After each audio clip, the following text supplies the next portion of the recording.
Muy buenas tardes tengan ustedes, amigos de Radio Encuentro 307. Estamos aquí en su programa Como en el cielo, así en la tierra. Contentos de estar esta tarde conviviendo con ustedes a través de estas benditas ondas radiales. Conmigo se encuentra Padre Héctor Montoya. ¿Qué tal nuevamente? Aquí nos encontramos por gracia de Dios. Y Lupita. ¿Qué tal? Muy buenas tardes. También aquí estamos, bendito sea Dios, en este día muy soleado, iniciando este programa. Estamos muy contentos de estar una vez más con ustedes, como ya dijo Padre Héctor y Lupita.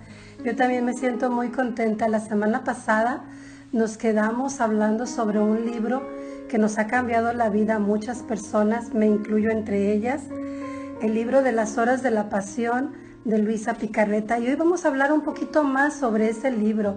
Vamos a ver qué nos puede decir el Padre Lupita sobre este libro que ha llenado de bendición los hogares de las personas que hemos podido leerlo, meditar en cada una de estas horas y hacerlo o que forme parte de nuestro libro de oraciones de cabecera. Está ahí y cada día estamos meditando en una de esas horas. Pero dígame, Padre, ¿cuál sería la manera más adecuada de hacer estas horas? La manera más adecuada de hacer estas horas. Bueno, primero creo que debe de tener uno la disposición de quererlo hacer. Una de las cosas creo que hay que hacer primeramente es que este libro hay que hacerlo siempre pensando en forma de oración, porque no se trata nada más de ponerse a leerlo, porque quizás alguien lo pueda usar como una lectura o incluso también como meditación, y cierto que como meditación pues también vale y ayuda a comprender cuánto es que el Señor nos amó, pero es un libro que no es para leerse, es un libro que está para meditarse y para orarse, porque incluso es como un diálogo que hay muchas veces. Esa oración, lo que uno hace es que uno toma las mismas palabras de Luisa, quien fue quien lo escribió, toma una de las palabras de Luisa, las hace suyas, y con esa misma oración de Luisa uno está orando, reparando el corazón de nuestro Señor. Y a la vez también hay momentos donde el Señor responde, el Señor de alguna manera le revela lo que hay en el corazón, cómo Él oraba, cómo Él reparaba, cómo Él sufría en el transcurso de su dolorosa pasión. Entonces es un libro que primeramente digo, al tener esa disposición hay que orarse, hay que meditarse y orarse. No es para leerse este libro, y tener en cuenta que cuando uno lo está haciendo estas oraciones, esta meditación de las 24 horas de la pasión, uno literalmente está reparando el corazón de nuestro Dios, que es algo valiosísimo, y al reparar el corazón del Señor le está dando uno también pues ese contento, ese alivio a sus penas, y con esto también pues le estamos ayudando al Señor en la salvación de las almas, porque si hay una manera que nosotros podemos ayudarle a nuestro Señor en la salvación de las almas, es primeramente consolar su corazón. Es un corazón que sufre por el pecado de la humanidad, que se ha olvidado de Él, que se ha alejado de Él. Y cuando vienen otras almas amantes que buscan consolarlo, le dan alivio a sus penas, y al darle ese alivio a sus penas, entonces ese consuelo que se le da a Jesús por medio de esta oración, estas reparaciones que uno hace, entonces se convierten en bendiciones que son bendiciones de conversión y de salvación para las almas. Entonces no es para leerse, es para meditarse y orarse. Fíjese, Padre, usted dijo algo que a mí me llama mucho la atención: consolar el corazón de Jesús. Cuando a mí llegó el libro, cuando a mis manos llegó el libro yo de repente pensé, este es un libro más de la pasión de Jesús. Y qué sorpresa tan grande me llevé yo al comenzar a meditar en estas horas, porque no era como los demás libros, no era un libro que como que yo veía la pasión de nuestro Señor Jesús por fuera, sino que estaba entrando al corazón mismo de Jesús. Y eso lo hizo que para mí fue algo diferente, un cambio muy grande. Y de ahí en adelante comencé yo también a invitar a muchas personas a meditar en estas 24 horas, a meditar en este libro que es tan diferente. Se han hecho meditaciones hermosas, los santos lo han hecho. Sabemos que los santos han sido amantes apasionados de nuestro Señor, y de ese amor apasionado que han tenido los santos y las santas ha surgido el deseo de consolar el corazón del Señor, y por eso también pues han puesto por escrito unas meditaciones hermosísimas, extraordinarias en muchos casos,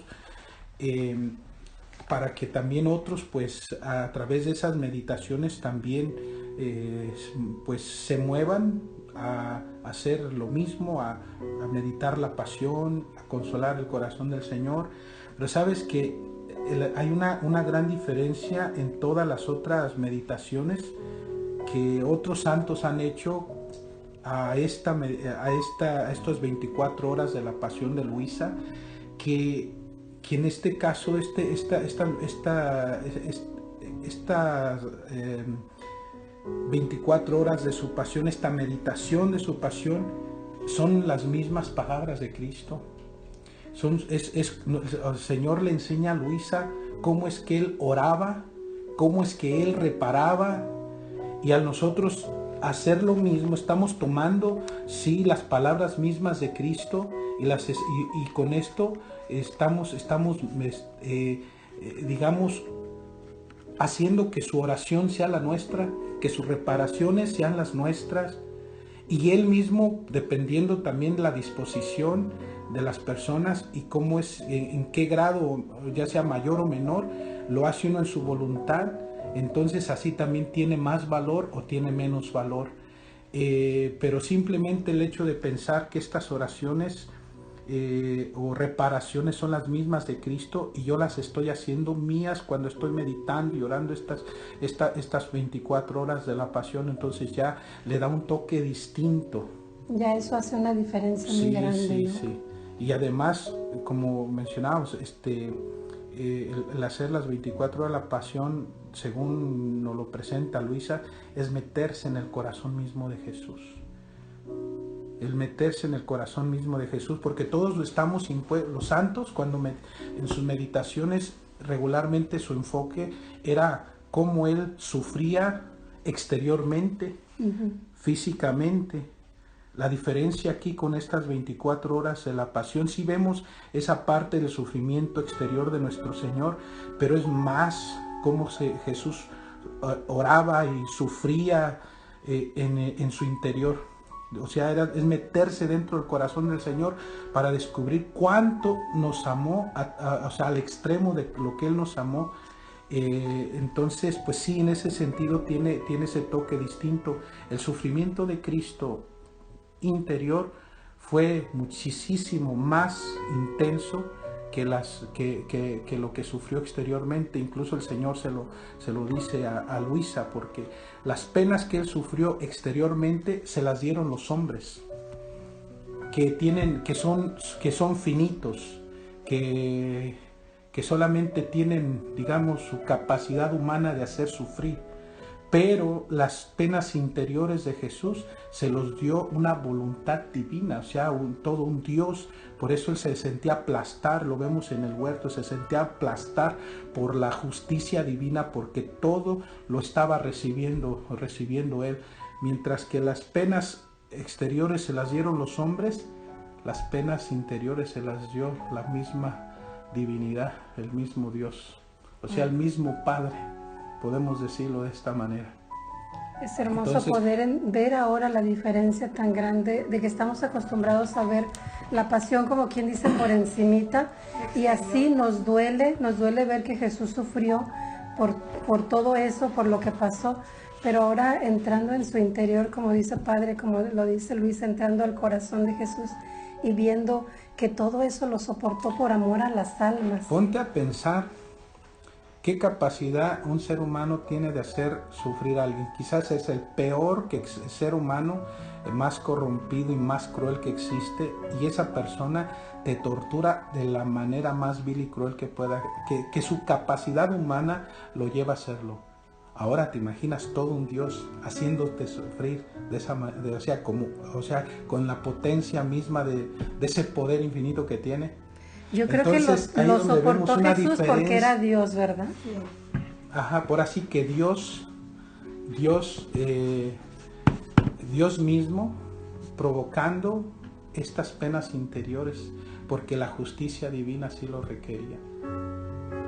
Lupita. Algo que a mí me impactó cuando conocí este libro, que fue uno de los libros que más me han marcado y el que inició un proceso de conversión realmente, y de las horas de la pasión lo que más me ha impactado es las 3 horas de agonía que duró Jesús en el huerto de los olivos. Y eso que nos está narrando ahorita el Padre, que ahí en el huerto de los olivos, que lo vemos que sudó sangre y que nos dice la palabra de Dios que sintió una tristeza mortal, pero yo por lo menos no alcanzaba a entender qué significaba esto. Pero ya ahorita en este libro, como le dice, cómo Jesús estuvo 3 horas en el huerto, realmente viviendo y reparando cada pecado mortal, viviendo y sintiendo el infierno de cada pecado que cometemos mortal. Realmente ese dolor interior de sentir el infierno en el alma, Jesús lo vivió por mí. Y tan fácil, yo pienso, tan fácil que me es ir, que no nos cuesta nada ir a pecar y luego voy y me confieso. Y con la misericordia de Dios que nos absuelve cuando el sacerdote nos da la absolución, pero Jesús pagó el infierno de ese pecado mortal mío. Y si los contamos de toda la humanidad, pasada, presente y futura, pues es algo que a mi mente humana no puedo entenderlo, pero tengo una idea del gran amor que Jesús nos tiene. En referencia a eso, quiero mencionar lo siguiente, que es tomado también de aquí de las 24 horas de la pasión, y es parte de la oración de Jesús en el huerto, ¿no? Solamente para ilustrar lo que hemos estado diciendo. En el huerto el Señor estaba orando de la siguiente manera: Padre, si es posible, pase de mí este cáliz. Padre Santo, ayúdame. Tengo necesidad de consuelo. Es verdad que por las culpas que he tomado sobre mí, soy repugnante, despreciable, el último entre los hombres ante tu majestad infinita. Tu justicia está airada contra mí, pero mírame, oh Padre, pues siempre soy tu hijo y formo una sola cosa contigo. Socorro, piedad, oh Padre, no me dejes sin consuelo. ¿Por qué el Señor oraba de esa manera? Porque estaba sintiendo todo el peso de la justicia divina, de todos los pecados del mundo, lo que cada persona individualmente tenía que pagar por todos sus pecados, tanto veniales, pero sobre todo mortales. Jesús estaba dando cuenta por cada uno individualmente, pero a la vez por todos. Y si nos ponemos a meditar en esta realidad, los millones y millones de seres humanos que han existido en toda la historia de la humanidad, tan solo en nuestro tiempo, que hay más de 7,000 seres humanos, 7,000 millones, 7,000 millones de seres humanos en la tierra hoy en día, y todas las personas que han existido y todas las que van a existir. Entonces Jesús estaba dando la cara por cada uno individual, pero a la vez por todos, y por eso todo ese pecado diga, en este sentido, como que se abalanzó sobre él. Lo asumió. Entonces él lo asumió completamente, lo hizo suyo, y por eso le dice al Padre, o sea, Padre, sé que soy repugnante, despreciable entre tus ojos, porque lo que el Padre veía en su Hijo era todo ese pecado de toda la humanidad, todo junto, concentrado en su Hijo. Y por eso la justicia que buscaba esa satisfacción se abalanzaba sobre Jesucristo, y bueno, que se sentía aniquilar. Y si Jesús resistió, todo eso simplemente porque su divinidad lo mantuvo fuerte, porque su divinidad le dio la fuerza para poder resistir, porque Jesús, si no de otra manera, no hubiera podido resistir ni en el primer instante que comenzó a sufrir. Entonces, por eso mismo es impresionante ver todo, o sea, lo que Jesús hace por cada uno de nosotros, y ver en este libro de las 24 horas de la pasión cuánto es que Jesús sufrió, cuánto es que Jesús nos amó, y bueno, y poder nosotros tomar estas horas de la pasión, hacerlas nuestras, y junto con Jesús y en Jesús poder reparar también su corazón. De alguna manera, quien hace las 24 horas de la pasión también se está volviendo, digamos, un instrumento de salvación eficaz, y más porque está tomando las mismas reparaciones del Señor, sus mismas oraciones, y asumiendo de alguna manera hasta su propio digamos, sufrimiento. Y pues bueno, es una cosa tremenda este libro. Pero ¿qué es lo que va a hacer al final de cuentas? Va a ayudarnos a amar mucho más a nuestro Señor, a valorar cuánto es que Él nos amó, por ver cuánto es que Él sufrió. Yo creo, Padre, que las personas que nos están escuchando, que de repente nunca habían escuchado hablar del libro de las 24 horas de la pasión de Luisa Picarreta, quizás se estarán preguntando, bueno, pero ¿cómo comienzo? Me llega el libro y ¿cómo comienzo? ¿Qué hago? ¿Comienzo a leer de la página 1? Porque de repente hay personas que dicen, bueno, existen los relojes de las 24 horas, podemos rezar una cada día, nada más en la Cuaresma. ¿Qué es lo que se recomienda? Yo no tengo el libro, lo voy a comprar, ya tengo el libro en mis manos, ¿ahora qué hago? Bueno, mi recomendación que les daría primero, y espero en Dios que todos los libros tengan esto, es que lean toda la introducción, porque si no leen la introducción también no van a lograr entender mejor de qué se trata este libro, porque también en las introducciones regularmente están mensajes donde el Señor le habla acerca de su pasión a Luisa, y qué es lo o sea, digamos, los beneficios que uno recibe al hacer estas horas de la pasión, y sobre todo cómo nosotros también cuando las hacemos también, digamos, el consuelo que le damos al Señor. Por ejemplo, tengo aquí uno de esos mensajes donde el Señor le dice a Luisa lo siguiente, le dice: hija mía, me es tan grato quien siempre va rumiando mi pasión. Rumiando, o sea, la está meditando, la está meditando y meditando más y haciendo la suya. Quien va rumiando mi pasión la siente y me compadece, que me siento como retribuido por todo lo que sufrí en el curso de mi pasión. El alma, rumiándola siempre, llega a formar un alimento continuo en el que hay varios condimentos y sabores que producen en ella diversos efectos. Entonces, si durante mi pasión me dieron cadenas y cuerdas para atarme, el alma me desata y me da libertad. Aquellos me despreciaron, me escupieron y me deshonraron. Ella me aprecia, me limpia de esas escupitinas y me honra. Aquellos me desnudaron y me flagelaron. Ella me cura y me viste. Aquellos me coronaron de espinas, me trataron como rey de burla. Me amargaron la boca con hiel y me crucificaron.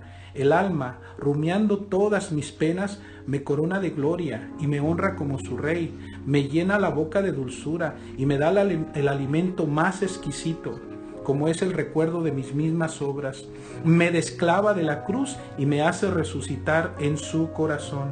Y por cada vez que todo esto hace, yo como recompensa le doy una nueva vida de gracia, de manera que ella es mi alimento y yo me hago su alimento continuo. Así que la cosa que más me gusta es que el alma rumie continuamente siempre mi pasión. O sea, tan solo pensar que el estar haciendo estas 24 horas de la pasión, y con eso al Señor le estoy dando ese consuelo, que le estoy quitando sus mismas penas, o sea, le quito sus clavos, le quito las espinas, le quito los salivazos y así. Eso ya debería de ser digamos, la motivación principal de que estoy haciendo eso por el Señor. Fíjese, padre, al final dijo que Jesús le dijo a Luisa: la cosa que más me gusta es que estén leyendo estas horas, ¿no? Y a mí me llama mucho la atención, porque regularmente cuando nosotros decimos voy a ir al Santísimo, es porque queremos darle gusto a Jesús, queremos visitarlo, queremos estar con Él, queremos admirarlo. Y qué tal que si lo hiciéramos llevándonos este libro y leyendo ahí en la hora. Sería buenísimo. Consolarlo, ¿verdad? Sí. A mí eso que dices ahorita, Pati, a mí hay unas palabras del Evangelio que me resuenan mucho en el corazón, ¿no? Cuando nuestro Señor dice, ¿verdad?, que las zorras tienen madrigueras y los pájaros nidos, pero el Hijo del Hombre no tiene dónde reclinar su cabeza. Y eso ha sido siempre, mientras haya pecado. Y ahorita esto que está diciendo Pati, vamos al Santísimo y a veces no sabemos qué decirle al Señor, cómo orar, qué rezo esta devoción, esta oración, qué mejor que meditar su pasión ante el Santísimo, ante Jesús Eucaristía. Y de hecho, pues sabemos que Jesús está en esa prisión por amor a nosotros.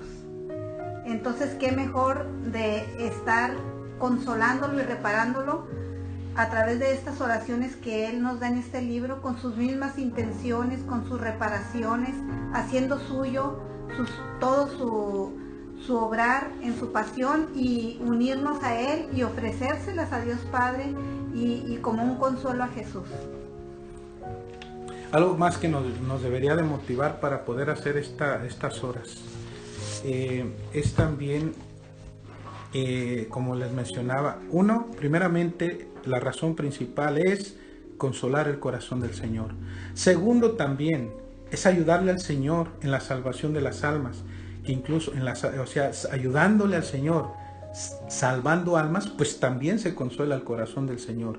Es como se le da esa alegría, porque si hay algo que el Señor tiene sed, esa oración de Jesús en la cruz sigue resonando, tengo sed.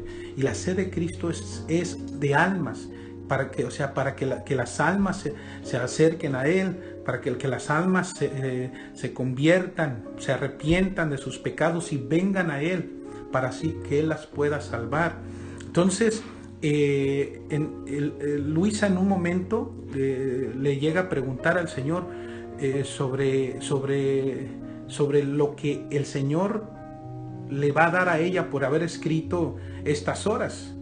Y entonces el Señor le dice: hija mía, recompensa por haber escrito las horas de la pasión. Por cada palabra que has escrito te daré un alma, un beso. Y luego le pregunta a Luisa: eso para mí, pero para aquellos que las harán, ¿qué les darás? Y el Señor le responde: si las hacen junto conmigo y como con mi misma voluntad, aquí donde entra la intención y cómo es que uno las hace, ¿verdad? Porque para eso tenemos que entender también de qué se trata hacer obrar en la divina voluntad. Aunque si no se hicieran la divina voluntad, pero simplemente por el hecho de hacerse con amor, con la buena intención de consolar el corazón del Señor, aún así tiene su mérito y aún así el Señor salva almas. Pero si se hace con la misma intenciones divinas y en la misma voluntad divina, entonces el Señor le dice que por cada palabra que reciten les dará también un alma. Porque toda, dice el Señor, porque toda la mayor o menor eficacia de estas horas de la pasión está en la mayor o menor unión que tienen conmigo. Y haciéndolas con mi voluntad, la criatura se esconde en mi querer, y actuando mi querer puedo hacer todos los bienes que quiero, aún por medio de una sola palabra, y esto cada vez que las hagan. O sea, wow, si se imaginan, solo Dios sabe lo que hace con nuestras oraciones, que a la vez humanamente podemos decir, pues somos tan pequeños, son oraciones pequeñas, pero esa es la diferencia de que cuando se hace en la voluntad de Dios se vuelven grandes también, inmensas. Pero bueno, esto vamos después a explicarlo más. Sí, por eso, qué importante lo que nos dice el Padre Héctor. Y pues para esto, ¿verdad? En el libro, como dice el Padre, se recomienda leer toda la introducción, leer las promesas. Estas promesas que ahorita el Padre nos compartió son algunas de muchas promesas que el Señor le hace a Luisa, a quien medita su pasión. Y sobre todo está una oración que se llama preparación antes de la meditación, que está al inicio de empezar a hacer las 24 horas de la pasión, para hacer esa intención que el Padre nos dice, donde aquí a través de esta oración nos vamos a unir a Jesús en su voluntad, y para empezar a meditar la pasión. Ya cuando meditemos alguna página, 2 páginas, 1 hora, y hay algunas horas que son un poquito más largas, otras más cortas. Lo importante es si son 10, 15 minutos, 20 minutos, lo que esté en nuestro corazón y en nuestro tiempo que podamos. Ya que terminamos, también hay un ofrecimiento después de cada hora. Entonces, estas 2 oraciones aquí están en las páginas del libro y están juntas, una al iniciar la meditación de las horas de la pasión y otra al terminar. Y pues cada que las vayamos a meditar, hacer eso para unirnos en la voluntad de Dios. Una manera que pueden hacerlo simplemente es ir haciendo 1 hora cada día y a la hora que puedan. Quizás haya personas que las puedan hacer a la hora exacta, pues bendito Dios que lo puedan hacer, ¿verdad? Pero para eso van a necesitar una disciplina muy buena también, y poner el reloj a esa hora siempre, para la alarma, para que puedan hacerla de esa manera. Pero si no, simplemente hacer esa oración a la hora que puedan. Yo me imagino una mamá que tiene un montón de chiquillos, ¿verdad? Le va a ser complicadísimo poderlo hacer a la hora exacta. Pero no importa, que lo haga en el momento que ella tiene ese tiempo, ¿verdad? Lo importante es que lo haga. Y ya los que pueden hacerlo a la hora exacta, pues bendito Dios, que lo hagan esa hora. Entonces, y claro, si no han hecho estas horas también, y es la primera vez que lo van a hacer, mi recomendación es que comiencen desde la primera. Si ya para hacer algún reloj viviente, pues se buscaría, digamos, 24 personas. Y ese mismo día se hacen todas las horas.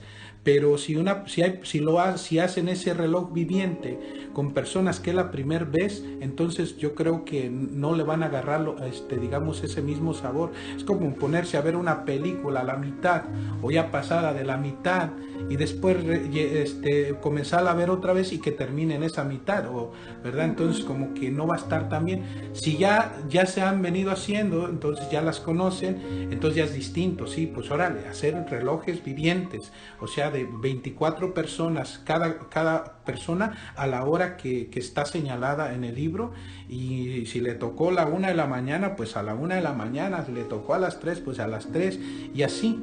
Entonces es muy bueno que se pueda hacer relojes vivientes de esa manera.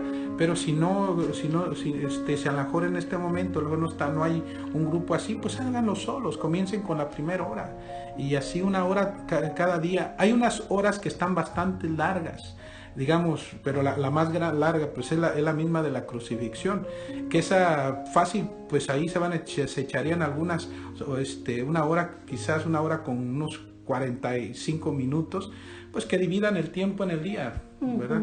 Y si ya de plano pues, lo están haciendo solos, bueno, digamos, medita la mitad y luego la mitad el siguiente día, no importa, pero lo importante es que se esté continuamente meditando y orando estas horas.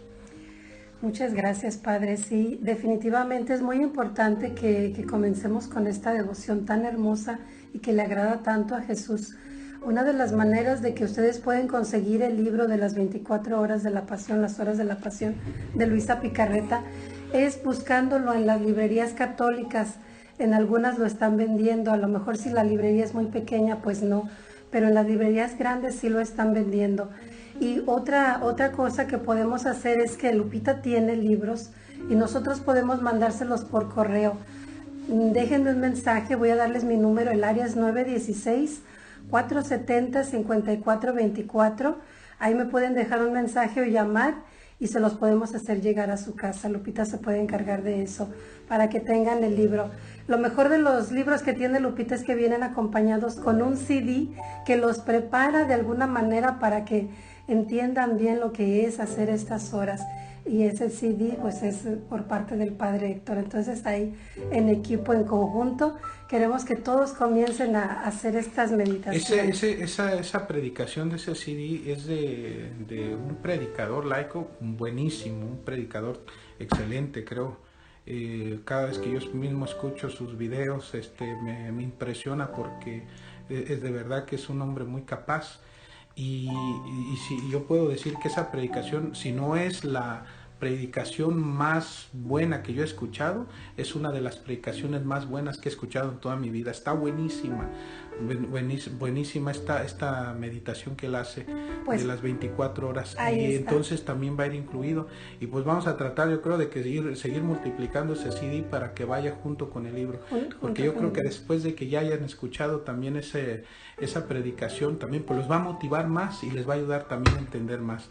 Y también el sí, que lean toda la introducción, que lean las promesas que el Señor hace para quien hace las 24 horas de la pasión.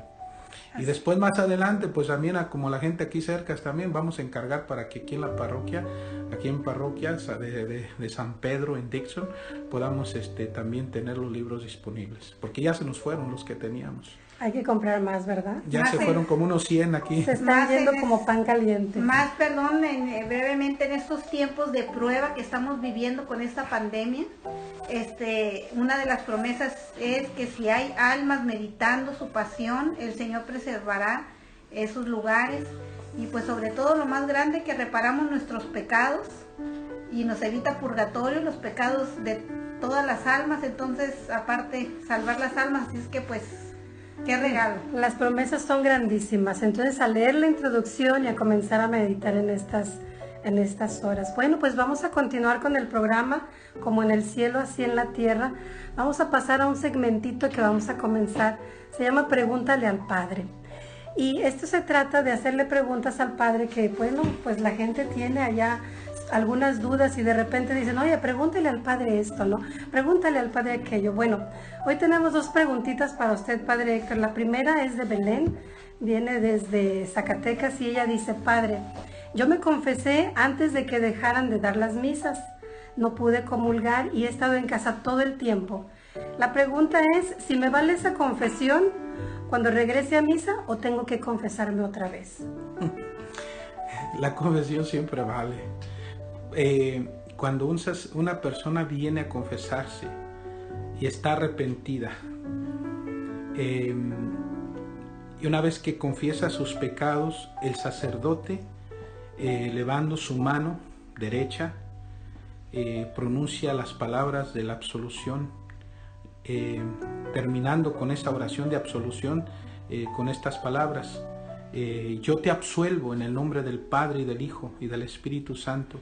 Y en ese momento lo que sucede es que nuestro Señor aplica, por medio del poder de su Espíritu, aplica su sangre preciosísima en el alma de esa persona. Y esa sangre de Cristo que se aplica en el alma de la persona, la purifica, la santifica, la embellece con la presencia divina, con la gracia de Dios, que es la presencia de Dios en el alma. Entonces la persona, esa alma, una vez que ya se confesó y recibió la absolución, ya ahora está en un estado, hasta podemos decirlo, inmaculado, porque más adelante quizás va a cometer algunos pecados veniales, ¿verdad? Es muy difícil que no pequemos aunque sea venialmente, pero en ese momento que el sacerdote le dice, yo te absuelvo de tus pecados, queda en un estado inmaculado. Entonces la persona está en gracia. Claro que siempre va a valer. Si la persona no pudo participar de la Eucaristía, eso no quiere decir que ya por eso no vale, no, valió desde el principio. La validez del sacramento no viene por el hecho de recibir la Eucaristía o de ir a misa o no ir a misa. En ese momento se lleva a cabo ese milagro queda la persona en un estado inmaculado en ese momento, y pues claro que la confesión fue válida. Y si no ha cometido pecados mortales, el día que pueda ir a la Santa Misa, o si por ahí alguien se la pudiera dar, ¿verdad? O sea, puede recibir al Señor con tranquilidad. Muchas gracias, Padre. Pues ahí está, Belén, tu respuesta, si te cuenta, y puedes recibir la Eucaristía en cualquier momento, mientras que no haya ningún otro pecado después de esa confesión, ¿no? Gracias, Belén, por la pregunta. Padre, pues nos dio mucha luz, en verdad, con esta respuesta, porque muchas personas creen que si no van a misa no se completó la confesión, ¿no? Como que es parte de la confesión, que después de confesarse tienen que ir a la Santa Misa y comulgar. Bueno, aunque sabes que una cosa que a mí me agrada de la gente es que hagan la conexión con la confesión y con la Santa Misa, porque ahora yo me estoy dando cuenta en muchos lugares, en muchas personas, que han desconectado la confesión de la Santa Misa. Entonces muchas veces personas que ya no les gusta ni siquiera confesarse, con tranquilidad van y se acercan a recibir al Señor en comunión. O sea, con ese estado de pecado que solo Dios sabe cómo están, pero cuántas personas, porque no se confiesan, reciben al Señor en pecado mortal.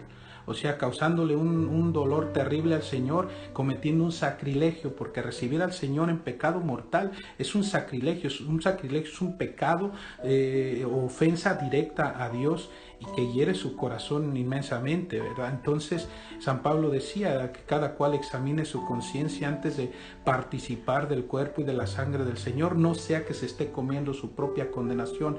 Tenemos que ser muy serios en cuanto a la recepción de la Eucaristía, porque estamos recibiendo a todo un Dios que es la misma pureza, la santidad misma, y después de recibir al Señor con ese montón de pecados en el alma, es algo terrible.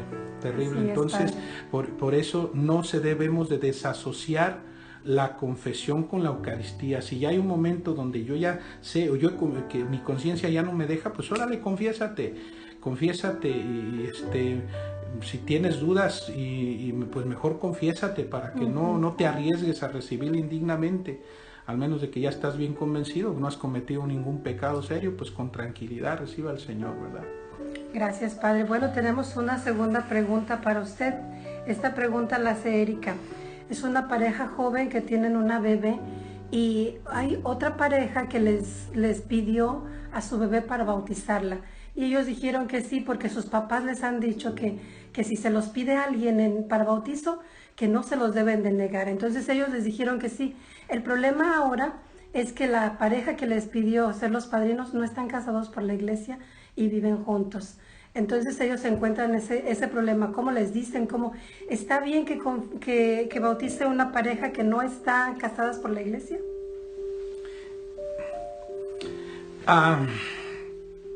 Primeramente, quien elige a los padrinos comúnmente son los papás, cuando estamos hablando de niños pequeños. Quizás ya la persona que se va a bautizar ya es adulto. Esa persona misma elige a sus padrinos, o el padrino que quiere.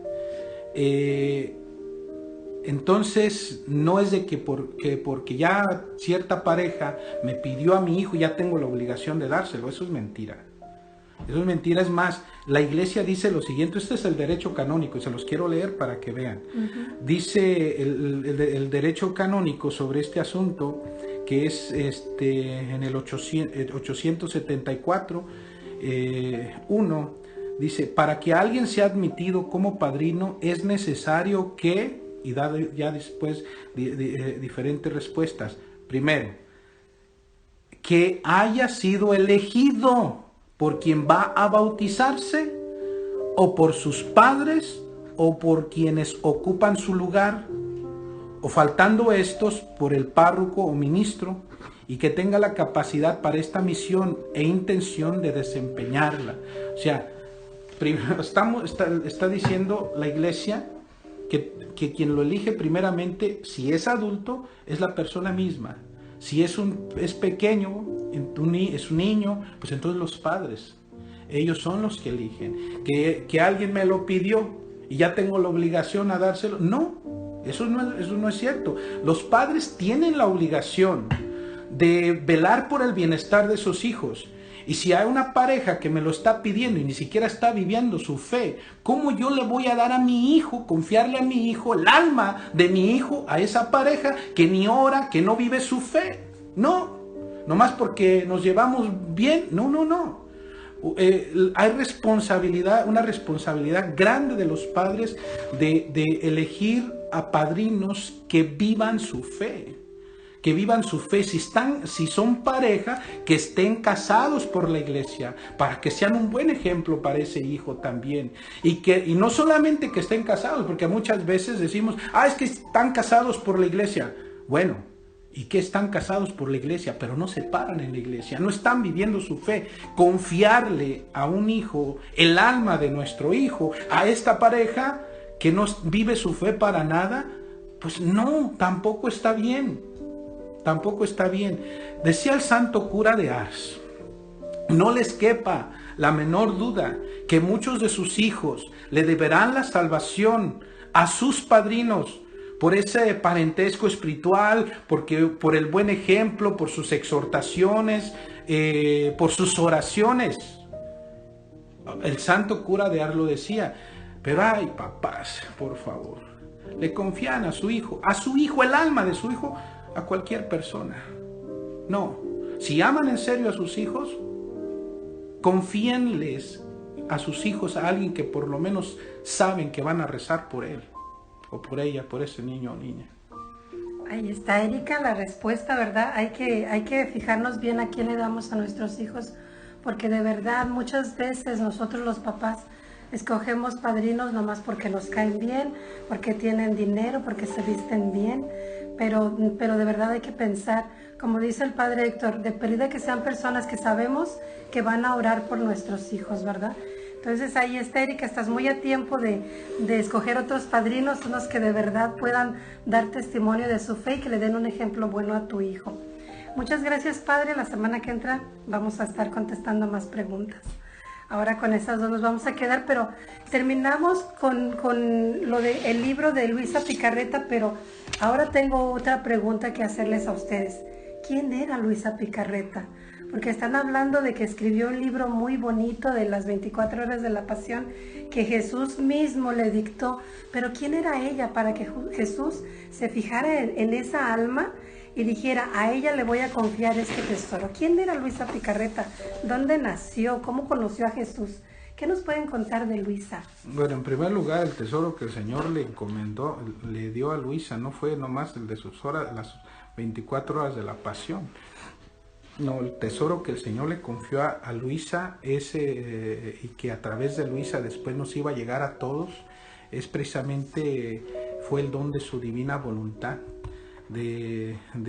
O sea, el que pudiera vivir en su voluntad, que eso ya después yo creo que con calma lo vamos a ir explicando para que se pueda entender la diferencia que hay entre hacer la voluntad de Dios y vivir en su voluntad. O sea, que es algo que claro, tienen que ir juntas, pero por otro lado hay una gran diferencia en solo hacer la voluntad de Dios que en el vivir en su voluntad. Entonces el tesoro que el Señor le dio a Luisa, principalmente el don de su divina voluntad, que fue la vida misma de Jesucristo, que Él vivió aquí en la tierra, que fue la vida de nuestra Madre Santísima, que ella vivió aquí en la tierra, que Adán inocente la tuvo, pero que por ese primer pecado perdió esa vida, y por eso es que nos heredó concupiscencia, nos heredó, en lugar de heredarnos esa vida, nos heredó muerte.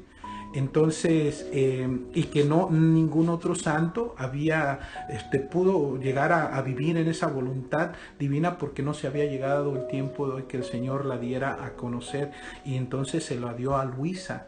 Y por así que con Luisa podemos marcar en la historia de la humanidad un antes y un después.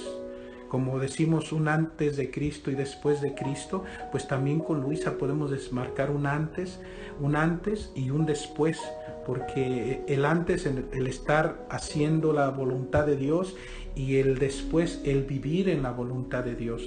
Entonces, que claro, nuestra Madre Santísima lo vivió, Jesucristo, nuestro Señor, pues Él es Dios, Él es el que la posee, la vivió también aquí en la tierra, pero no se le había dado ese don a una criatura, hija de Adán, que hubiera nacido con el pecado original. Y Jesús tuvo que prepararla, ¿no? Para poderle dar este tesoro y después dárnoslo a nosotros a través de ella. Él tuvo que preparar esa alma porque, pues, como usted dice, ella también nació con pecado, el pecado original, entonces Jesús la preparó. Pero ¿quién era Luisa? ¿Cómo se fijó Jesús en ella? ¿La tenía escogida desde antes de que naciera como María Santísima? ¿Qué nos puede Desde la decir de eternidad, eso? Señor, podemos decir que ya tenía escogida a Luisa.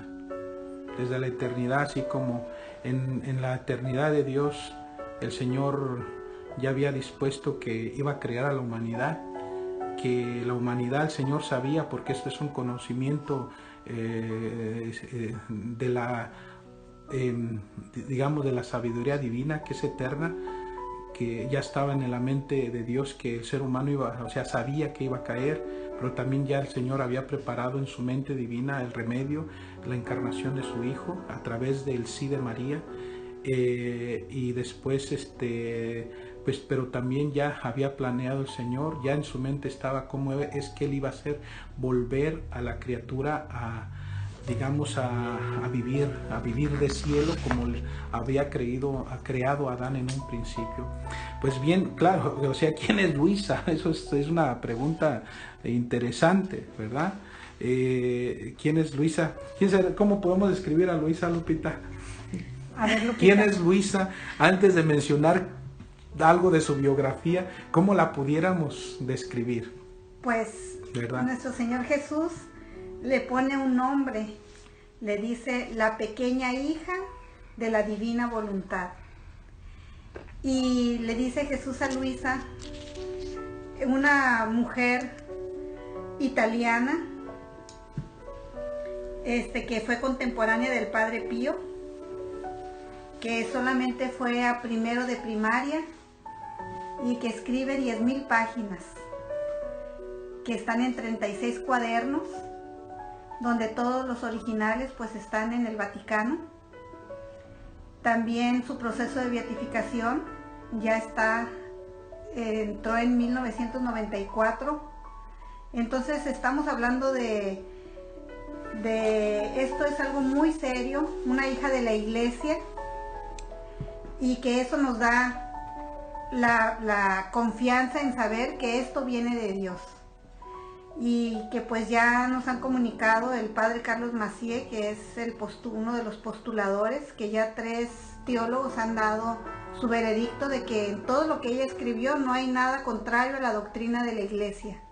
Y para mí, para eso, todo que es una hija de la iglesia, que siempre estuvo asistida por un sacerdote, que siempre tuvo confesor. Ya el padre Héctor ahorita nos explicará un poquito más de su vida ordinaria en Luisa, pero una mujer aparentemente por fuera normal, sencilla, humilde, que siempre estaba en su camita, que tejía, pero que todo eso que Dios estaba obrando en su interior era entre Jesús y el alma, entre Jesús y ella, y que por orden, ahora sí que por la obediencia, a sus confesores, ella empieza a escribir, y pues así es como Jesús también hace que ella escriba todo esto, porque le dice Jesús a Luisa que esto que está haciendo en ella, en su interior, no es nomás para ella, es para nosotros, es para ti, es para mí, es para el padre Héctor, para Patti, para los sacerdotes, para el Papa, los cardenales, es un tesoro para toda la iglesia y para toda la humanidad. Y pues, ¿qué decir, verdad? Ahorita el padre Héctor nos compartirá un poquito más de ella. Me llama mucho la atención, Lupita, que mencionaste al padre Pío. Sí. La fama de santidad de Luisa Picarreta es desde aquel entonces. Así es. Porque yo recuerdo que una anécdota que leí, que hubo una persona que fue a ver al padre Pío porque él tenía la fama de santidad, ¿no? Entonces él fue a ver al padre Pío y el padre Pío le dijo, ¿y de dónde vienes tú? Y le dijo que venía de Corato. Dice, ¿pero por qué vienes conmigo si allá tienen a Luisa? Entonces el mismo padre Pío, aunque nunca se encontraron físicamente, él tenía conocimientos de Luisa y de los prodigios que el Señor estaba haciendo ya desde entonces, cuando ella estaba todavía viva, ¿no? Padre. Bien, voy a mencionar algo de la biografía de Luisa. Primeramente, Luisa nace en la ciudad de Corato, la provincia de Bari, Italia, en la mañana del 23 de abril de 1865, en lo que ese día ese día que ella nació, es lo que es el día que actualmente hoy es la fiesta de la Divina Misericordia, o sea que por lo que veo que nació el segundo domingo de Pascua, y ese mismo día fue bautizada. Muere en concepto de santidad el 4 de marzo de 1947. Entonces ahí para que hagan las cuentas, cuánto es lo que ella vivió. Estamos hablando de que 82 años, creo. 82 años.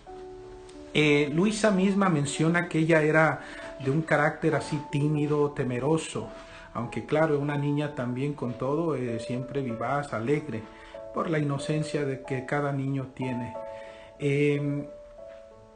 Menciona que desde que era ella pequeñita, yo creo que esto es importante porque después hay algo más que se va a mencionar de esto. Algo que es interesante es que ella menciona que desde los 3 o 4 años hasta cerca de los 10 años, ella desarrolló un temperamento así temeroso y no quería estar sola, porque desde que era pequeña, desde los 3 años, casi siempre tenía sueños de terror, soñaba al demonio, y esto le infundía un espanto tremendo que hasta la hacía temblar, y muchas veces soñaba esto. Entonces ella busca en todo momento huir, pero bueno, no logra en el mismo sueño, trata de huir. Y cuando ya despertaba, pues despertaba muchas veces hasta con frío, sudaba fríos, y buscaba en todo momento estar ahí acurrucada en su mamá. Entonces, pues estos sueños espantosos generan en ella esa timidez, ese temperamento así a la vez temeroso. Y entonces resulta ya más adelante, ya no me recuerdo exactamente la edad que tenía para entonces, pero me parece que es alrededor entre 9 y 10 años, cuando nuevamente esos sueños la atacan. Esos sueños la atacan, y ella pues empieza a tener ese pavor cuando empieza a escuchar la voz del Señor que le dice: ¿por qué temes? ¿Por qué temes?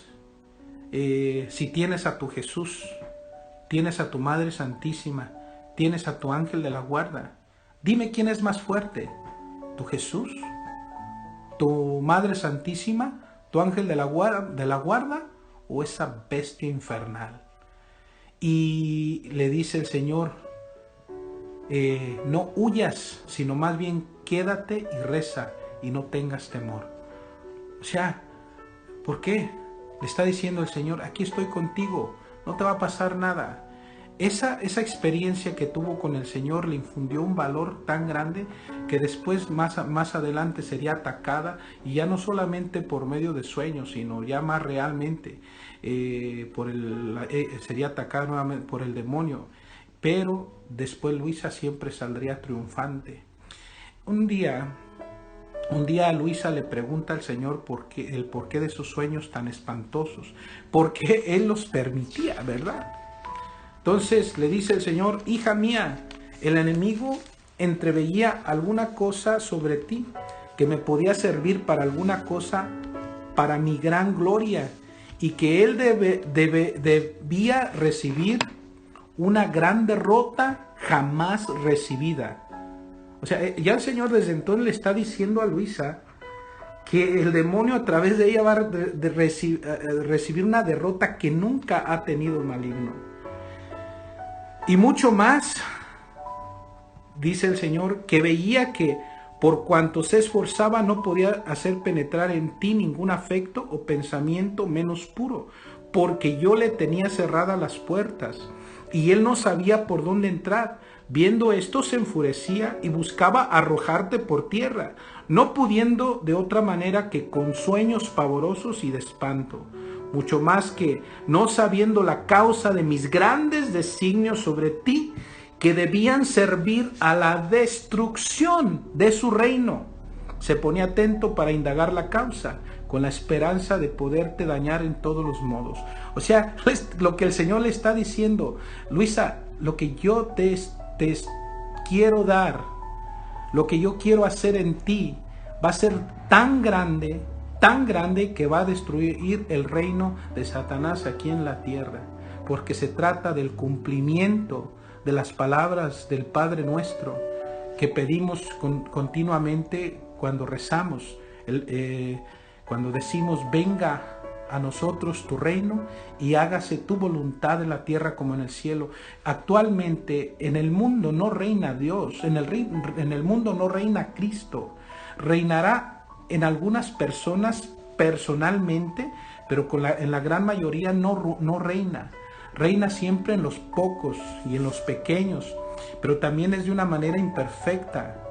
Reina en una manera, ya sea de un grado mayor o menor, pero nunca perfecto. Pero entonces, cuando hablamos de la venida del reino de Dios sobre la tierra, es perfecto, y ese reino se va a instaurar de tal manera que el demonio, con todos sus ángeles caídos y todos aquellos que le siguen y lo sirvieron, van a ser arrojados al infierno, porque el reino de Dios se va a instaurar en la tierra.